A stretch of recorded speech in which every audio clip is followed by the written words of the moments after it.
Hi everybody, welcome back to my channel.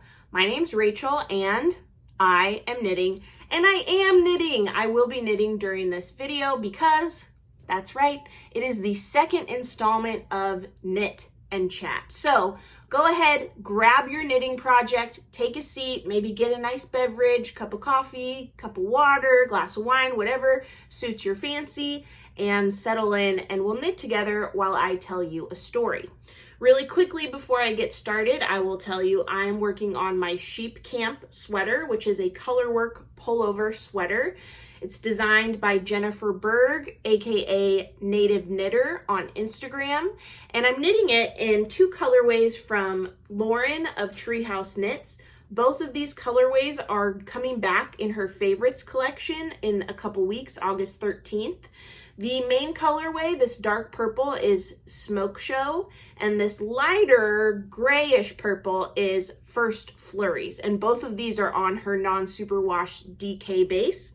I'm really enjoying working on this project and seeing how it's knitting up, so now that we've gotten that all addressed, let's dive into the story.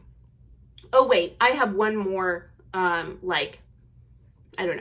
warning to tell you. If you watched my first Knit and Chat video, I told you, don't worry, not all the Knit and Chats will be about injuries I've sustained. And that's true, but not today, because this story is also about an injury I've sustained. So there you go, there's your warning. So here we go. We're gonna go back in time nearly 10 years to November of 2013.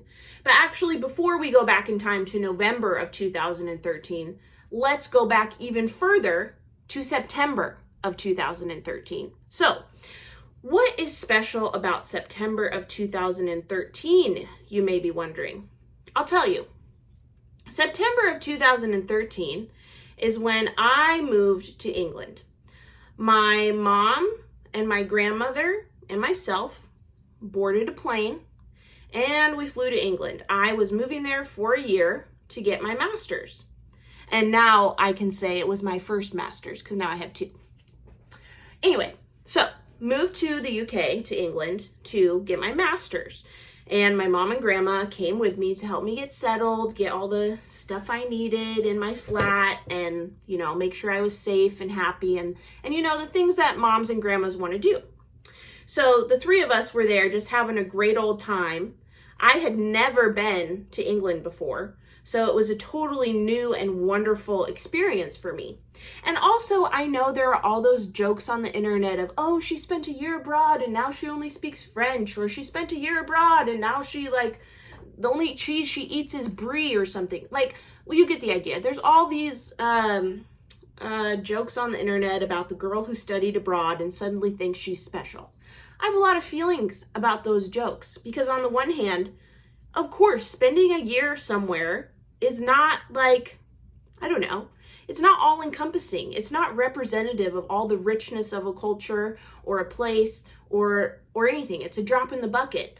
But equally, spending a year somewhere that's not your home and getting to absorb that place and enjoy that place and learn about that place and make new friends in that place and yada, yada, yada, that is like life-changing and really cool. So leave me alone. I had an amazing year, okay? And I eat any kind of cheese and I don't know French. So there you go. Okay, so anyway, I lived in England for a year. My grandma and my mom were there helping me get settled. Now, you might think, oh, Rachel, you know, growing up in Oregon, going to England, the United States and England or the UK, not all that different, right? Wrong. There are definitely lots of differences. One of the things we noticed, of course, when we first got there, and which we knew about before we got there, because we, you know, didn't live under rocks, but we drive on different sides of the road. And also, I wasn't trying to drive a car in a new country, not only because that would have been financially, unattainable, but just logistically, that doesn't make sense, okay? So anyway, all that to say, I'm not going to be driving a car when I live in the UK. So what does that mean? Well, it means I'll be taking the bus and the train and my feet wherever I need to go. And that was awesome. I loved it. But while we were there, and when my mom and grandma were there before they left, we jaunted around, we saw the sights and stuff. So we were taking public transportation a lot just in the short time that they were there with me. And something that we started to notice is a lot of people had these rolling carts with them, and they would ride the buses with them, and we'd see them pushing them down the streets and stuff.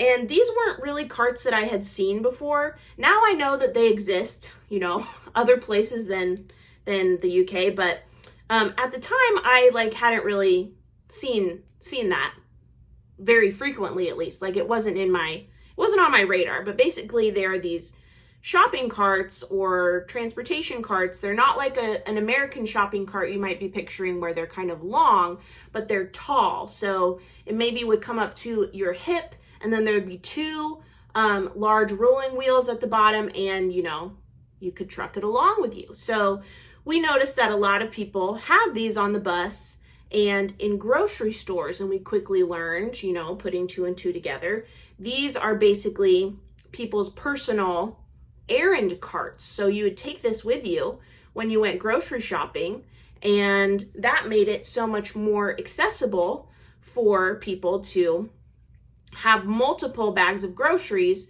and transport them from the store to your house. Because, if you have 10 bags of groceries and you have to walk, that is kind of inconvenient and cumbersome. So my grandma, being the sweet, sweet, kind, wonderful woman that she is, she said, Rachel needs one of these. She needs one of these personal shopping / errand carts, because she's obviously going to need groceries. She's obviously going to need to get those groceries from the store to her house. Oh, and also I think this was also influenced by the fact that we went to IKEA in the city center to get my bedding and stuff, and we had these huge bags, just huge bags. I think we had 2 or 3 bags a person, and we still didn't know the bus systems at this time, but we basically walked the mile or whatever, 2 miles, I don't know, from the IKEA in city center to my flat with these huge cumbersome bags. And I think that probably really sealed the deal. And my grandma was like, she's never going to go through this again. I won't let it. Even though I would never need 4 IKEA bags again in my year there. But anyway, very kind of my grandmother, she bought me a cart. And that was going to be my errand cart for when I needed to go get groceries. And in fact, that's what it became. And it was super, super helpful, because now if I had to go grocery shopping, I didn't have to figure out how to hold 10 bags or whatever of groceries at the same time, cut off circulations to my fingers, and have them basically fall off. Instead, I could just load them in the cart and push the cart all the way home. So it worked out great.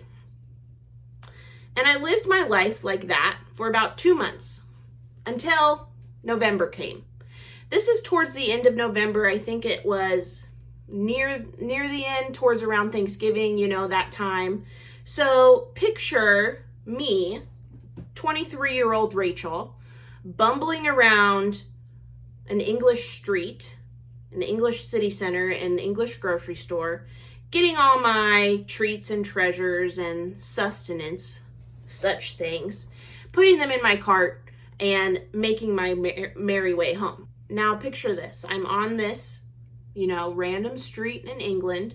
There are all these old houses lining the street. It's a gray, kind of blustery November day. And I am determined to get home. I am walking with a purpose. I am determined, and I am not interested in dilly-dallying. Now, as an older version of myself, I very much value dilly-dallying, but at the time I did not. So I'm walking with a purpose towards the end of the street where my house is. There is a man on the same side of the street on the sidewalk, and he is truly just poking around. This man, I came to learn from the months after that I lived there, he was not a very nice man. He would comment on my bottom quite frequently. And I would like yell at him. This is like the year where I like realized it's okay to be a woman. But anyway, sometimes I would like turn around and say, "Excuse me," or like sometimes, I don't know. But I was like I felt I was very edgy. And I felt it was safe to do so because I assumed he wouldn't have a gun, like maybe a man in America would if I did that to him. But anyway, but this encounter in November was before I came to learn those things about this man. And on this November day, he is just kind of an older guy walking really slowly, just kind of bumbling down the sidewalk. And like we've established, I am not interested in bumbling today. I'm not interested in going slowly. I have a cart full of treasures that I need to go put in the fridge and gobble up because I'm hungry and I have no time for this. So what can I do? What is the solution? I decide I'm going to go around this person. I'm going to bypass him. So I take my cart and I, dismount the curb. I get into the street. And then once I clear this man, I attempt and prepare myself to, with my cart, mount the curb again. So I'm again on the sidewalk and continue on my journey. But here's where it all went wrong. Instead of mounting the curb successfully, I simply rammed the cart into the curb so forcefully. Keep in mind, I'm moving fast. I have places to be. I rammed the cart into the curb so forcefully that I fly in front of the cart, bring the cart down with me, and am just like a crumpled up heap of a mess on the sidewalk. Also, my groceries are spilled out all over the sidewalk and my eggs are cracked. This was particularly upsetting to me. I start to gather, my shame from the sidewalk and put it back in my cart. And by this time, the man has caught up to me, and rightly so.